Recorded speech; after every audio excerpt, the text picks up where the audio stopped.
Hello friends, another Premier League weekend has come and gone, which means we have so much to be talking about. Join me as we dive into some of the games that happened this weekend. Please make sure you like the video and subscribe, it really would mean a lot to me. But now, let's dive right into the recap. We're going to start off with the last game of the Premier League weekend, not only because of the storylines that Newcastle were able to continue their bid to try and get into those Champions League places, Kieran Trippier admitting that they want that all-important Champions League football to get into the top four, but also because I feel that half of this game was missed out, and I don't think a lot of the media are talking about how much of a performance Wolves put in to make this such an entertaining game, really. Now, the game did end Newcastle 2, Wolves 1, and on the balance of power, it probably was the correct result. That being said, Wolves contributed quite a bit to this game, and I don't feel like they were given their just desserts, really. I don't think they were given the amount of props or praise that I think they should have been. So we're going to be doing that right here. That's not to say that Newcastle are not going to get their own fair share of plaudits. We can start off by saying that in the attacking momentum bar, Newcastle really did dominate the game. In the first half, Wolves struggled to get out of their box, and Newcastle's energy from the crowd at St James's Park really was the thing that strove the team on and allowed them to really build up some attacking momentum. Obviously, they got that first goal. Was it a foul for you? Let me know. I'm not too sure myself. Yes, it is a push in the back, but at the same time, I think the defender should do better there. So really, it was a bit of half of one, sixth of the other. It's not really a foul, but also at the same time, you have seen them given to push in the back with two hands. So we'll just leave that there. As for the second half, Wolves did really come out, and I feel like Lopetegui really did a very good job of instilling some kind of confidence in this side. As you can see, they really came out and opted for that positive play going forwards. Obviously, that's where they get the goal from, and while I think it was fairly fortuitous, I do think it was coming. If we have a look at the lineups, we can see specifically for Wolves, I thought they had quite a good positive line. Daniel Podence coming into that midfield position, as well as Adama Traoré going forwards, and they just made the pitch very, very narrow. They did a very good job of winning balls back. I thought that in the centre of midfield, Lemina and Neves actually did quite a good job of shuffling across and making sure that they were difficult to break down. It was down the flanks and down the wings that they really did start to struggle. Semedo really couldn't cope with the likes of Alan Saint-Maximin, and when Almiron came on, you did feel that there was a shift in momentum and a shift in the game. But that was really down to the way that Newcastle wanted to go forwards. They like attacking with pace, they like attacking with directness, they like to play through the lines. Bruno Guimaraes, I thought, had a very good game, as did Joe Willock. And Alex Saint-Maximin really did cause Wolves a lot of problems down that left-hand side. And as I said, they probably were worth getting their goal when they did. But when we actually have a look at the player average positions, I just want to note how good these are from Newcastle and the way that they are really able to create a balanced midfield. That's the midfield three, that's the attacking three, and then you have the back four. You can see that it's just very, very good from a Newcastle point of view.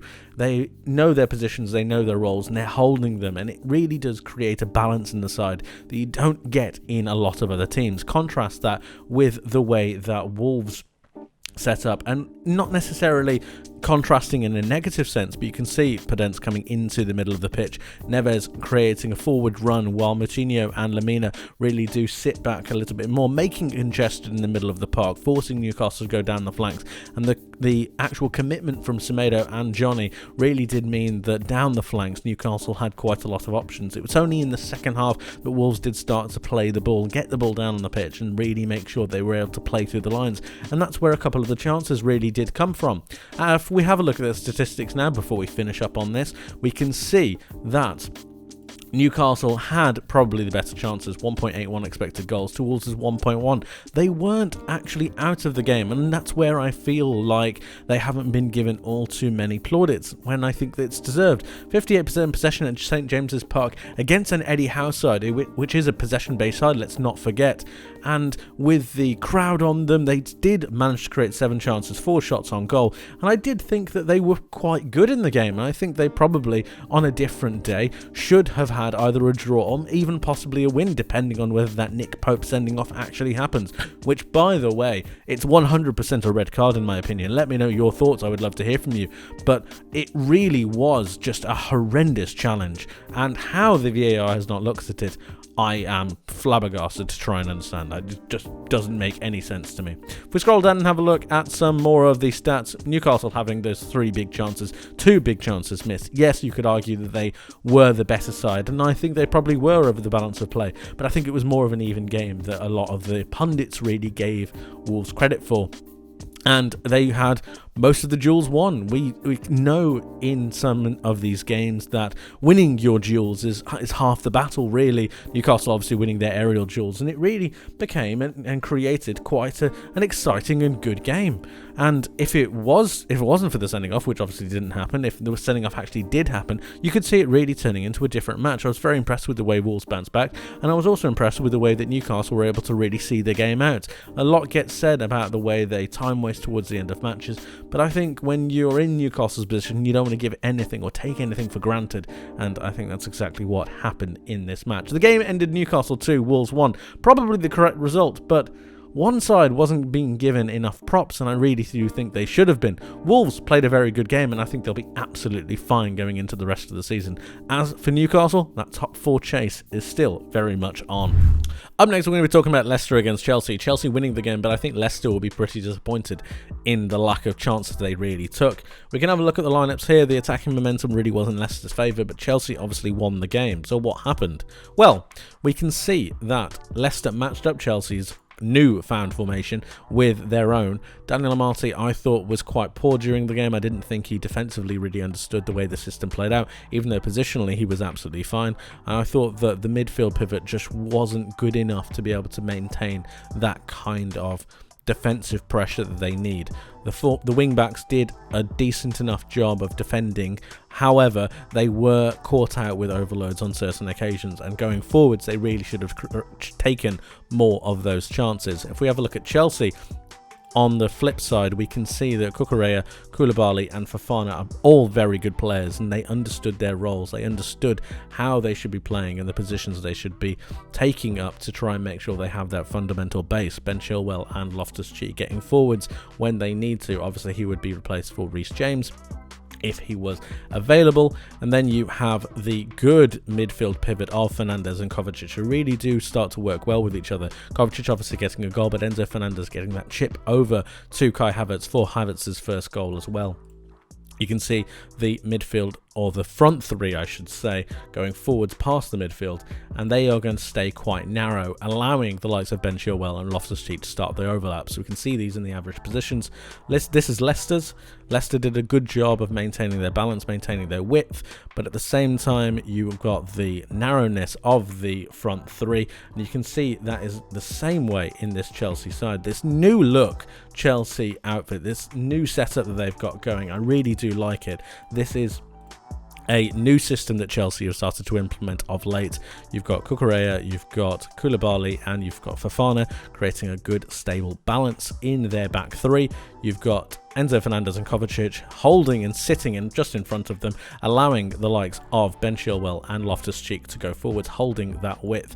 And then at the same time, you've got the front 3 of Felix, Mudryk and Havertz interchanging, interlocking, and then having their ability to really play and make that interplay through the middle of the pitch, making sure they're occupying all different areas. So when the ball goes down one of the sides, you can have Chilwell cut inside to the box and vice versa. You've then got the 3 players who are able to occupy the width of the box. It just allows for more opportunity, more players to be able to go forwards, and then obviously greater chance to score because you have more players going forwards.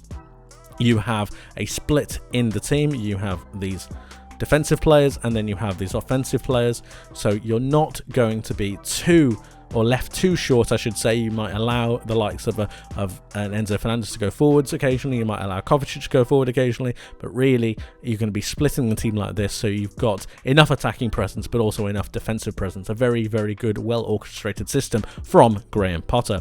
If we have a look at the statistics, however, we can see that it actually was Leicester that really managed to create more and really should have taken their chances. 2.52 XG compared to Chelsea's 1.57. Just not really good enough from Chelsea. I know they won the game and that's not important. Statistics aren't the be-all and end-all, but I think Leicester will really be ruining the chances they missed. There were a couple of really big chances. One from Kiernan Dewsbury Hall that I really think he should have taken. That being said, Leicester did have 17 shots, 7 on target, more than Chelsea did in the entirety of the game. And if we scroll down, it gets a little bit worse for Leicester. They're not taking their chances at all. 3 big chances missed. Chelsea, obviously, that's less for Chelsea, but it just wasn't a day for Leicester, and that's really becoming a tale of their season. Leicester again winning their duels, winning their aerials. So what happened? Chelsea were just more clinical. Leicester had 10 more duels won. They had 9 more aerial duels won. They were winning the battle in the game. Chelsea almost falling over during this game, and yet they score 3 goals. It's a big problem that Leicester are having. They're not able to score without any kind of individual brilliance. They need that individual brilliance to be able to get anything, and that you're never going to survive on that. You're never going to have a team that really thrives off that. You need the entire side to be working in tandem with each other, and that's just not the case at the moment. I really do worry for Leicester, who are dropping through the table. As for Chelsea, they are on their way up, 3-1 against Leicester City, and they might be looking towards those top 4 places. Let me know what you think about Chelsea getting into, or being a dark horse for those top 4 spots. It's a long way off, but who knows, it could happen. It's football. Last but not least, let's take a turn towards the title race as Arsenal destroyed Fulham by 3-0. We can see that from the attacking momentum, but Arsenal did really create most of the big chances. Fulham came into it to a certain extent later on in the game. But the game was already won by a certain point, and really, I was extremely disappointed in Fulham. I can't lie to you. I was very, very disappointed. They failed to really turn up. There was a goal that Martinelli scored. I believe it was the second one, where Anthony Robertson just doesn't jump.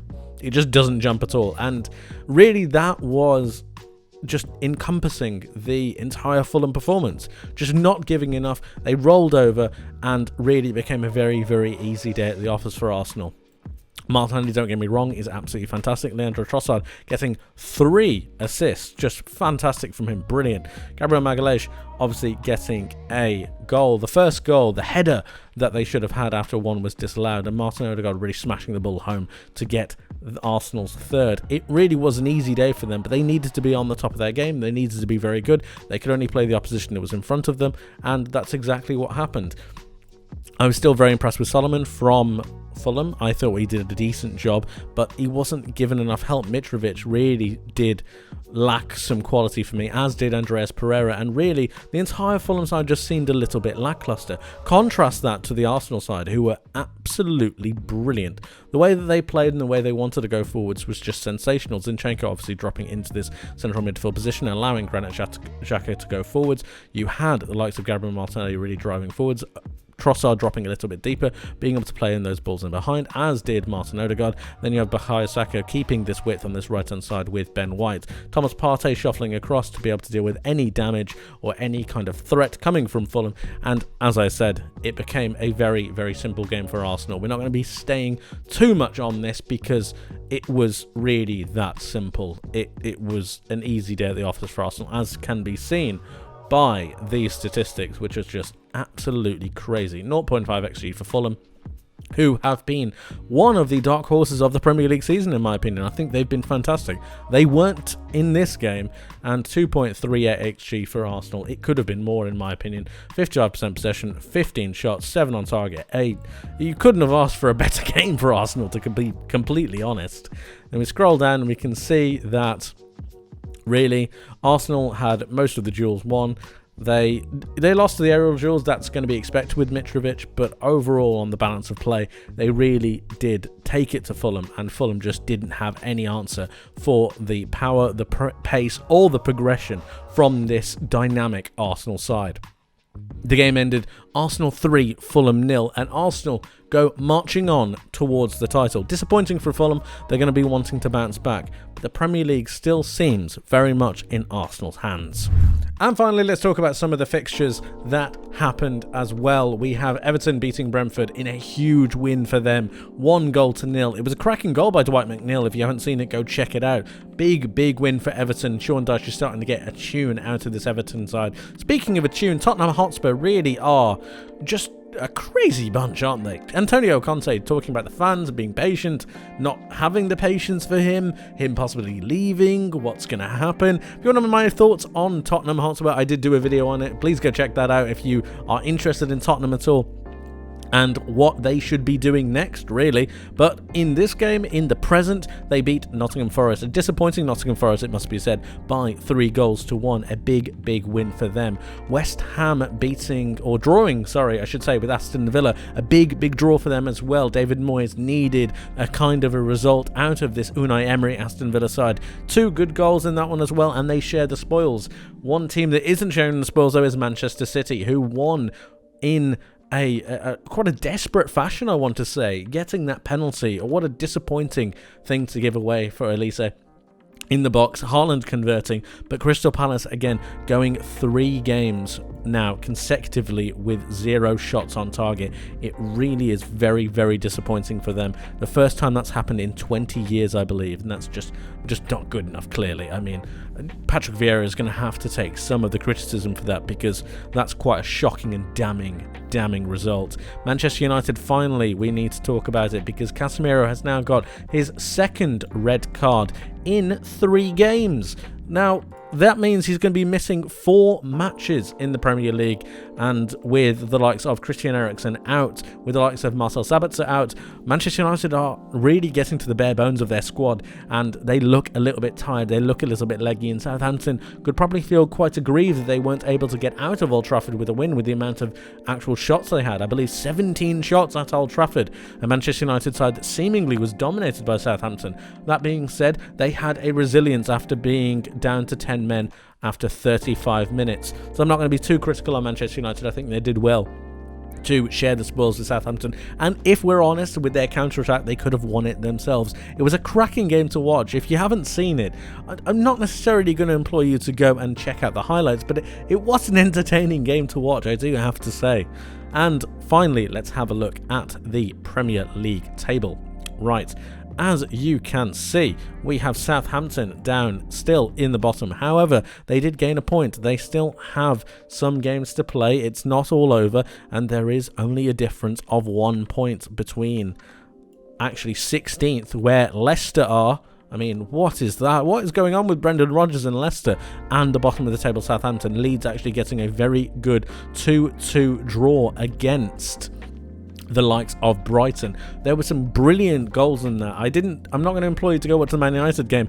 Go and watch the highlights of the Leeds-Brighton game. It was a fantastic match and some cracking goals. Leeds are going to need more of those performances if they're going to climb out of the bottom 3. Speaking of climbing out of the bottom 3, Bournemouth beat Liverpool by 1-0. I did a bit of a review on that, so if you'd like to go check that one out, please do. It is on my channel. Liverpool looked somewhat lifeless. However, Bournemouth were absolutely brilliant, so if you're a Bournemouth fan, it's definitely one to watch. West Ham United obviously gaining that point to bring them out of the drop zone, and Leicester dropping ever further, now going below Everton by 1 point. Everton obviously having played 1 game more, but still, it's looking positive for the likes of Sean Dyche and the blue side of Merseyside going up the table.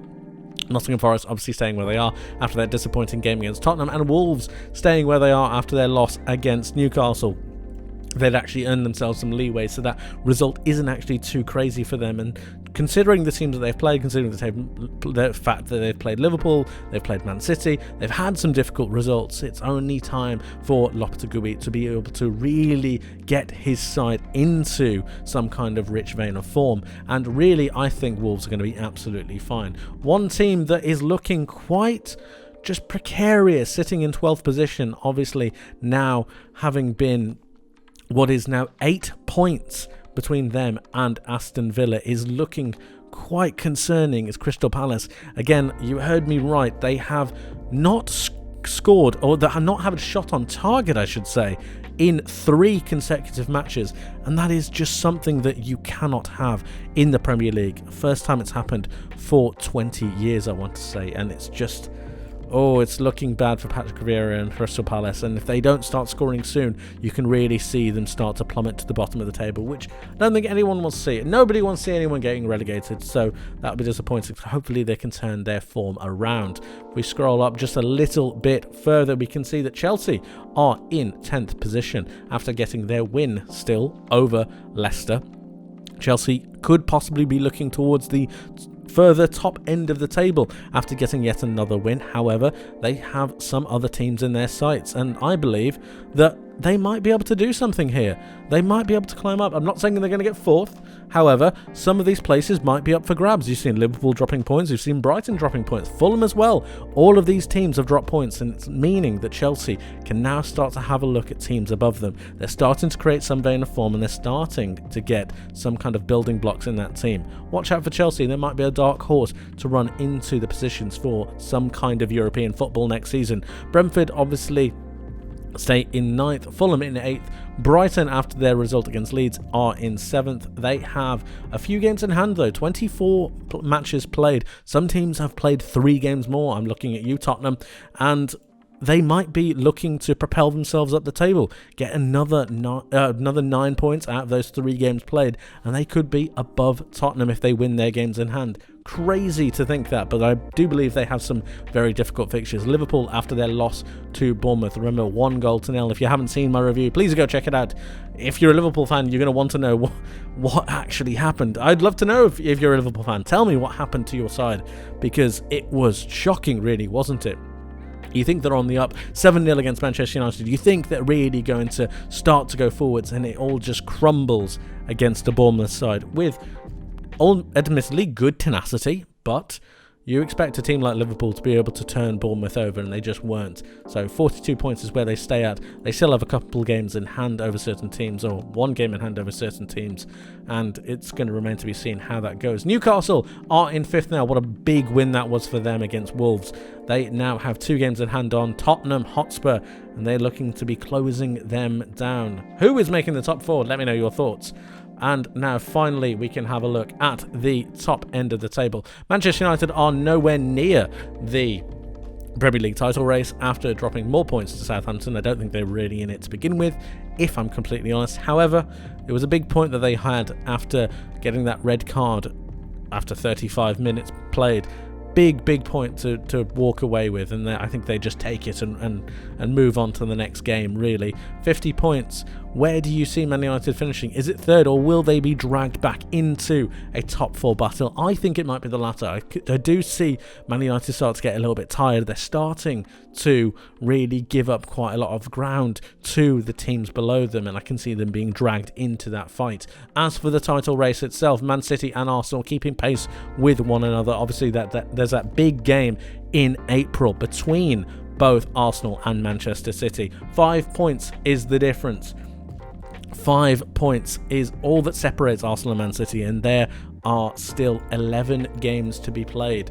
Who will be winning the Premier League title? I want you to tell me in the comment section below. Who is going to be winning it? Is it going to be Arsenal, or is it going to be Man City? Man City have some difficult games to play, but so do Arsenal, and it's going to be very interesting. So I want you to tell me your thoughts, who is winning and why. I really want to know the reason why, because you can't just be saying a team without actually giving an explanation. Tell me why as well. I would love to hear from you. Who is winning the Premier League title? Is it Arsenal or is it Man City? There are still some games to go, but it's getting exciting, isn't it? It's getting very, very exciting. Can't wait to see what happens next. The Premier League is great, isn't it?